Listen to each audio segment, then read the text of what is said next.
Hello, everyone. Welcome to the Median edition of Real Talk, which is a platform for what really is usually not in the discussion. Because usually what we have is political personalities having discussions on TV shows or experts or, scholars, academics. Well, this is a show for everything, for all of those things that we don't really, hear. For example, how do we talk about the activism that happens in this country? What happens in the movements that that are going on in this country, and some of the things that are hidden, and some of the things that we have normalized. So this is a sort of a deconstruction that happens. It is a it's a convergence of desires of young Gambian people, and I think that would suffice as an introduction, because it's not really, I don't want to box it into a definition as to that's what people are going to expect, but this is a talk show. Sometimes I'll have people coming over to discuss as to what is happening in their lives or within their struggles or their movements, and also sometimes it's just going to be me discussing about things that are going on in the country. And that said, we'll do a little introduction. I am Alieu Bah, and I'm not a university graduate, so don't expect much of an intellectual discourse here. And I have no degrees. Actually, I am a junior school dropout. But suffice to say that, like they say, education is not only the ownership of classrooms or school education. And apart from that, we'll get straight into the discussion. I'm not going to be here just talking about the show or myself. There's this thing that we keep talking about in this country that, everybody, it's a sort of become a normalized discourse within Gambian politics, which is that, you find people saying that it is the president. Every president that comes, when they start messing up, people say, oh, it's the people around them. It is not themselves. And I think this is something that have troubled me for a long time. And I feel we should have a very honest discussion about it. First of all, when we elect a leader, we are of the understanding that this person is morally capable, is physically fit, is intellectually sound, and is psychologically stable to lead the society, to lead the nation. Now, in the event that they start messing up, we can't just shift the entire blame from them onto someone else. We have done this with Dawda Jawara, we have done this with Yaya Jammeh, and now we are doing it Barrow. I hear people saying, it's not Barrow, it's the people that surround him that are changing his vision. When Yaya Jammeh became a tyrant, it was so easy to scapegoat him and say, oh, it's not him, it's the people around him. When Jawara was being docile and there was endemic corruption in his in his government, we say, oh, no, it's not him, it's the people around him. And I think we should stop spewing out this thing that somehow it is the people and not the person. I mean, you can't, an adult, of course, as long as you live in society, you will always have that influence. You will be influenced by factors in your environment, factors in your society, factors in within your house itself. But we cannot use that as an exoneration of leaders when they start messing up their public and political reality. When you have an adult leading, whether it's a house, whether it's a mosque or a church or a nation or a village or a district or a region, you cannot just easily just scapegoat them and say, oh, it's the people. No, it's not the people. Because when you surround yourself with certain people, what you are actually saying is that these people, you share something with them, something of a belief, something of a notion, something of a desire, something of a wish. So you cannot easily just say, no, it's, when we say that, no, it's the people around him that are changing him, we are, in a nutshell, saying two things: that the person is dumb and stupid, doesn't know what they're doing, and the other thing is we are saying that this person needs to be baby stepped into what he's doing, and that, you know, he should be not blamed for what is going on. Now, for example, in the Gambia right now, we see certain realities that are very disturbing. You know, we see, for example, the Barrow Youth Movement, which I have issues against, considering the history that we came out of, considering the story that we came out of, considering the long dark night of oppression that Yahya Jammeh has met on the masses of our people for 22 long years. We knew about, you know, there's an aesthetic to a democracy and also to a dictatorship. And one of the things that was the futures, one of the formulating futures, one of the most present realities in the dictatorship of Yahya Jammeh was the green boys and the green girls.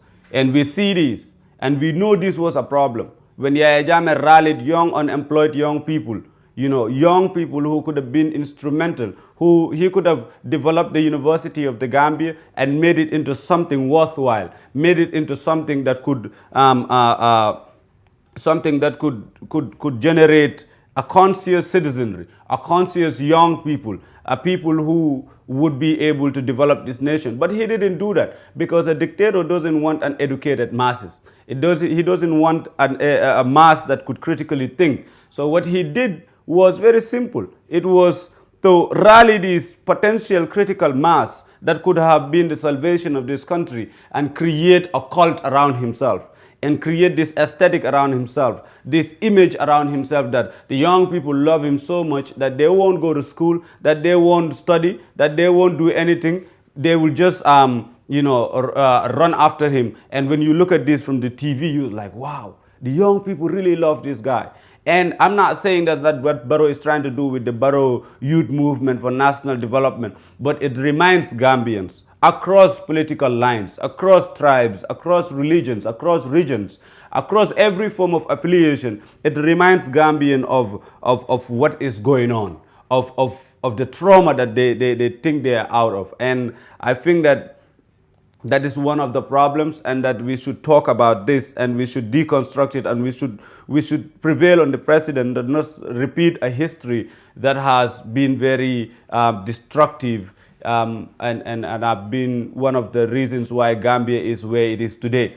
One of the reasons why today, you know, I actually might be sitting here, because we came out of some real darkness, and it was influenced mostly by young people submitting their desires, submitting their minds and their souls to a demon who created this thing around him. So I think we should be, you know, going back to where I started from, we should be very careful of statements like, no, it's the people around him. No, the president of the Republic of the Gambia, who is also the commander-in-chief, understands something. He knows whether it's for good or bad. He knows the people he's surrounding himself with, and they are not going to be making decisions for him. He is the one who is supposed to make the decision. This is why leadership is hard.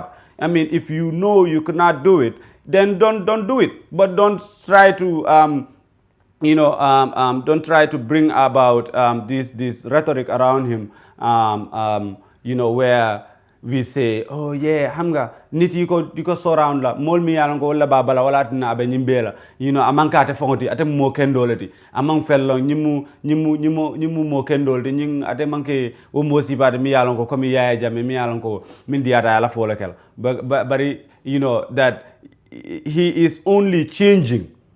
We saw seeing how the president went from a meek, humble person to something that we are beginning to grapple with, like what exactly is happening? What exactly is going to be the end all of this? First of all, when the president came, he had said clearly that he's going to serve the 3-year agreement. and then he will vacate office as per the agreement he had in the memorandum of understanding of the coalition. He campaigned on this. I mean, I will in the subsequent editions of this show, I will be talking more about this MOU that he was a party to, that brought him into office as the manifesto that and the agreement that he had pledged before the Gambian people. But before, I mean, who knows what happens tomorrow? So I'll delve into it a little bit, and we can see how, certain rhetorics can be very destructive in our political reality. You have a guy who came and he said to the Gambian people that after 3 years, he will vacate office. I mean, there is this. This is on tape. It's not like he's been slandered or these are conspiracy theories. But he had said it clearly that after 3 years, he will leave office and honor his agreement. Now, 2 years into this guy is already talking about, he's talking about a second term. He's talking about 2021.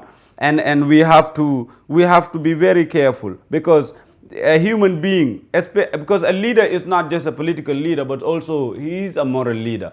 Now, if the president of the Gambia made an agreement with the Gambian people and used that platform to get into office, all of a sudden says that I cannot honor that agreement.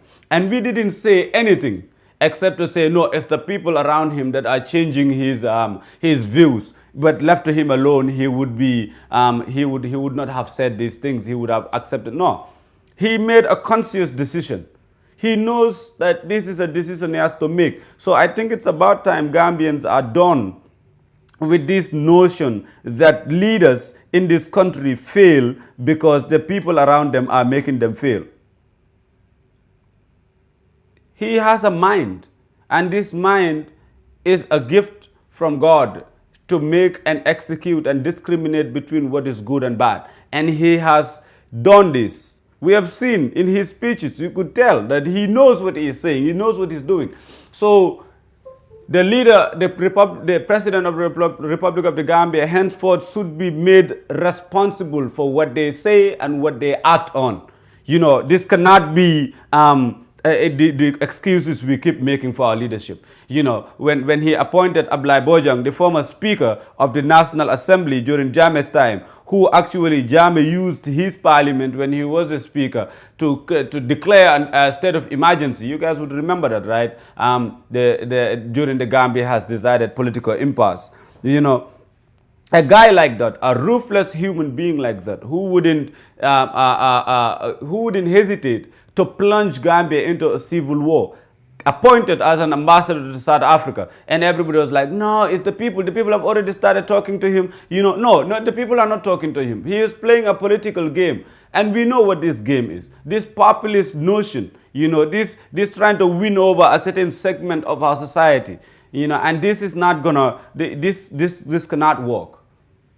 Gambia, we cannot keep accepting this. We cannot keep accepting failure of leadership on the, and we keep perpetuating this notion that, oh, it's the people around them. No, he has to take ownership. Our leaders need to start taking ownership of their actions, of their speech, of their tacit approvals, of their actions. They need to accept.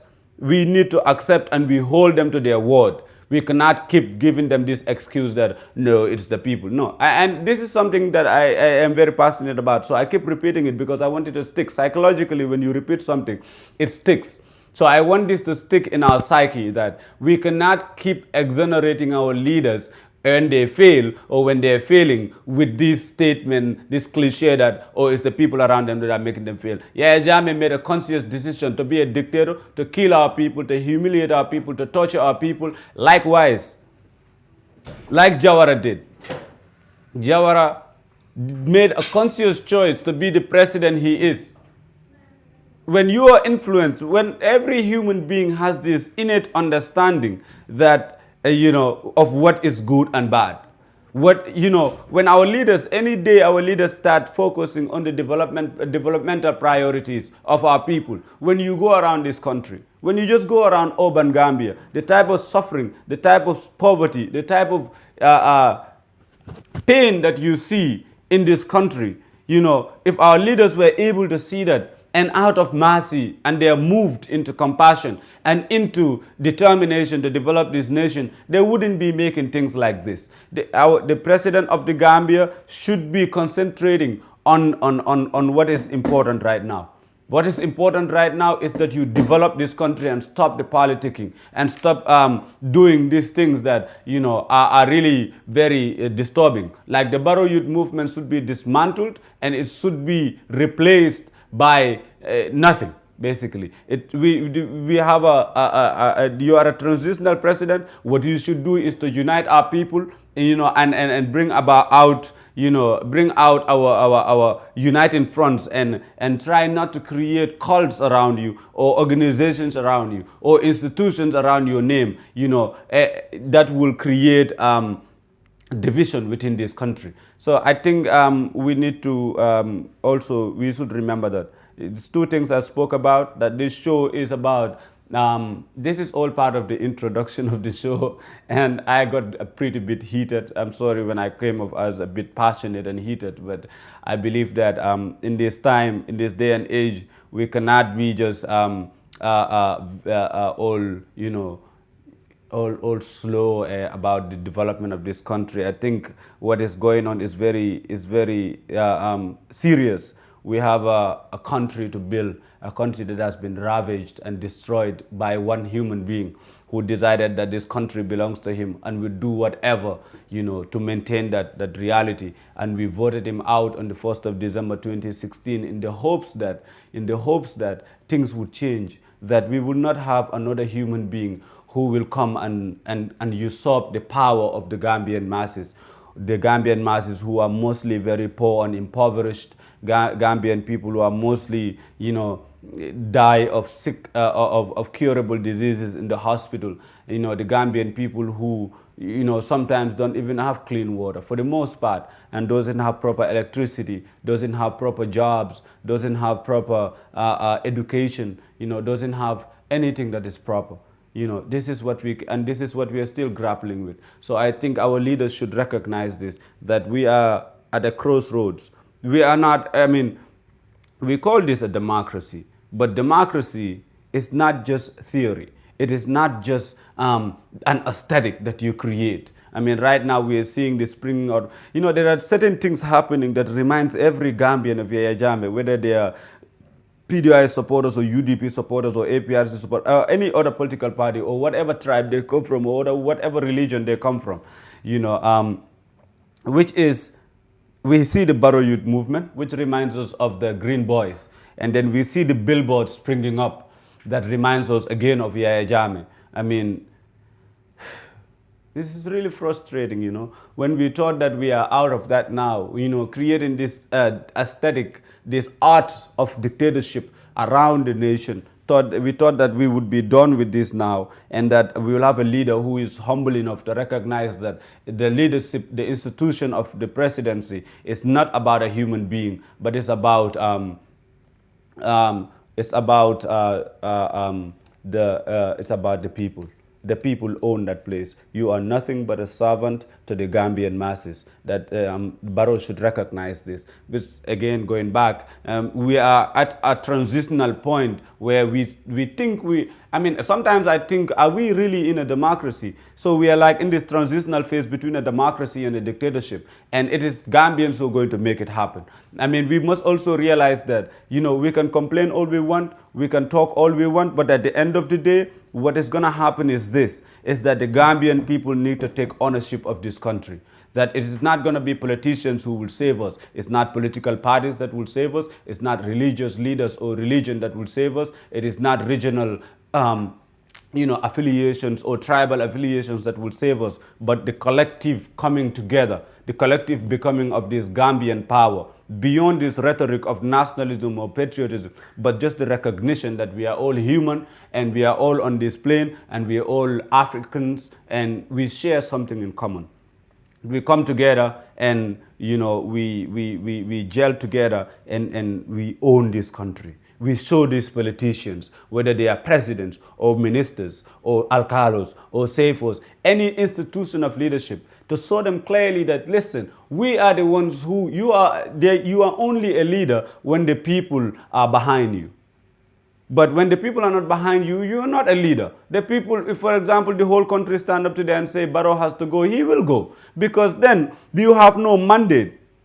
Because the Constitution, no matter how supreme it is, no matter how important it is as a document, it submits itself to the will of the Gambian people.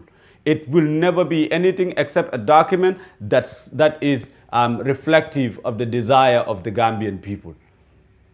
And that's why even if a constitution have to come into force, it has to go through a referendum. The people have to look at it and say, oh, we want it. No, we don't want it.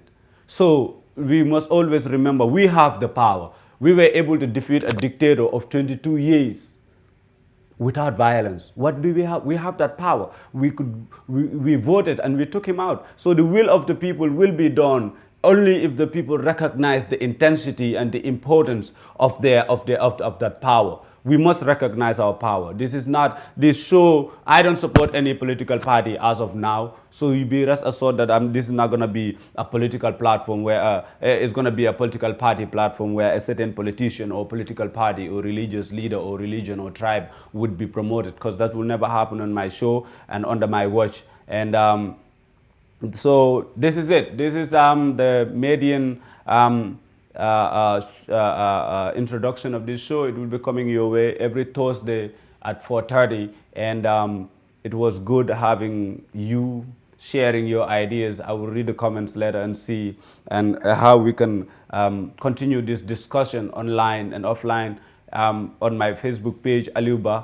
You can search, you will see me, and then you can follow me, and we can continue this discussion, because at the end of the day, what really matters is that beyond religion, beyond political parties, beyond regions where you come from or the tribe that you belong to, we are all just human beings on this earth trying to make it better, trying to be dignified and be decent. So let's keep it very civil when we engage on these platforms, and know that eventually none of these things matter. None of these insults and all of these crude words matter. But what matters is that we engage each other maturely and then hold a conversation that will be important for all of our people who are not willing to be on these platforms, for all of our people who are not, doesn't have the internet. And that's one of the problems, is that every Gambian should be able to afford the internet and to partake in these discussions. And we also do this for all of our sisters and our brothers who don't know how to read or write.